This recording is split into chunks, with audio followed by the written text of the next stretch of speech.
हरदोई करके एक जगह है उत्तर प्रदेश में। हरदोई के पास में संडीला नाम का एक स्थान था, वहां के सूबेदार थे। अकबर ने आपको वहां का सूबेदार बना दिया था। तो आपका काम क्या था, बहुत ध्यानपूर्वक सुनिएगा। साल भर पूरे नगर के व्यापारियों से, नगर के बड़े बड़े सेठ साहूकारों से कर इकट्ठा करते थे, टैक्स इकट्ठा करते, और साल में एक दिन वो साल भर का जो कर था वो दिल्ली भेजते थे बादशाह के पास। आपने धीरे धीरे क्या किया, जितना कर इकट्ठा करते थे उस कर को संत सेवा में और ठाकुर जी की सेवा में लगा देते थे। सूरजध्वज जी ने क्या किया, संडीले में खूब सारा गुड़ खरीदा, और गुड़ खरीद करके बैलगाड़ियों में लदवा करके बैलगाड़ी वालों से कहा इसको लेकर के जाओ वृंदावन, और वृंदावन में मदन मोहन जी के मंदिर में जाकर के हमारी तरफ से अर्पित कराओ। हम तो अभी जा नहीं सकते, हम बहुत काम में हैं, हमारी तरफ से प्रसाद वहां पहुंच जाए मदन मोहन जी की सेवा में। तो सब लोगों ने कहा बोले आप इतना महंगा गुड़ यहां से खरीद करके और बैलगाड़ी में भेज रहे हो, इससे बढ़िया तो किसी को रुपया देके भेज दो, वृंदावन में ही गुड़ खरीद करके दे देंगे। सूरजध्वज जी बोले नहीं। सूरजध्वज जी बोले वृंदावन तो ठाकुर जी का ही है, और ठाकुर जी का वृंदावन, तो वृंदावन में जो गुड़ है वो भी ठाकुर जी का ही है, अब वही गुड़ खरीद के ठाकुर जी को दे दूं, ये कौन सी बड़ी बात। समझ में आई बात। वृंदावन से प्रसाद खरीद के बिहारी जी का भोग लगा देते हो आप लोग, अगली बार जलंधर से बना के लेके जाओ और जाके भोग लगाओ। सूरजध्वज जी बोले भैया ये जितने गुड़ है ये सब लेके जाओ वृंदावन, वृंदावन को गुड़ खरीद के थोड़ी देंगे ठाकुर जी को, वृंदावन तो पूरा ठाकुर जी को ही, वहीं को गुड़ दे के दिया तो का क्यों। महाराज 10 दिन लगे बैलगाड़ियों को वृंदावन पहुंचने में, और 10 दिन में कितना किराया लगा होगा, कितने महंगे गुड़ वृंदावन पहुंचे। लेकिन सूरजध्वज जी का भाव कितना शुद्ध था। बंधु गुड़ के ठाकुर जी चटोरे नहीं है, वस्तु की कोई लालसा नहीं है ठाकुर जी को। ठाकुर जी को लालसा भक्त के मन की भावना की है।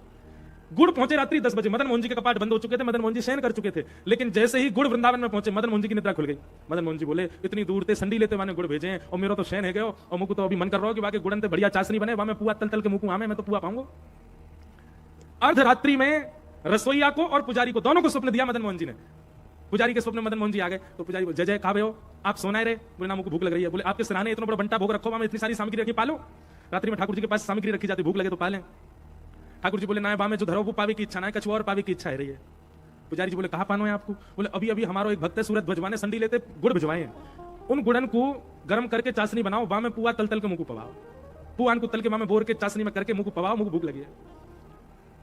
पुजारी जी बोले अभी तो अर्धरात्रि हरी जय जय, नहीं देर आप सो ले, सुबह मंगला करके, और मंगला करके फिर बढ़िया रसोई चिता के वो आ जाएगा रसोईया, बना करके राजभोग में आपको पुआ पवाऊंगा।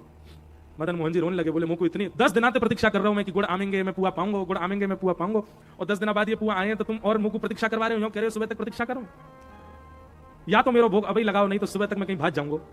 ठाकुर जी ने तुम्हारा चेतावनी दे दी। अब बताओ हमारे ठाकुर जी ऐसे करते हैं? पर सूरजध्वज का भाव इतना सुदृढ़ है कि ठाकुर जी रात में पुजारी से लड़ रहे हैं, अभी बना पुआ, और महाराज अर्धरात्रि में सर्दी के समय पुजारी नहा धो के आए और रसोईया संग लेके आए हो, और रसोईया को ला करके पहले चूल्हा जलायो, चूल्हा जला करके वहां में सब तेल आदि डाल के घी आदि में पुआ तले, तल करके वहां में गुड़ में बढ़िया चाशनी में करके बोर के अर्धरात्रि में 2 बजे मंदिर खोल के मदन मोहन जी को भोग लगायो। जब पुजारी जी ने मदन मोहन जी को मंदिर खोलो तो मदन मोहन जी की लार टपक रही मुंह में थे। क्यों? पिपासु बैठे, कब पुआ हमें कब पाऊं मैं।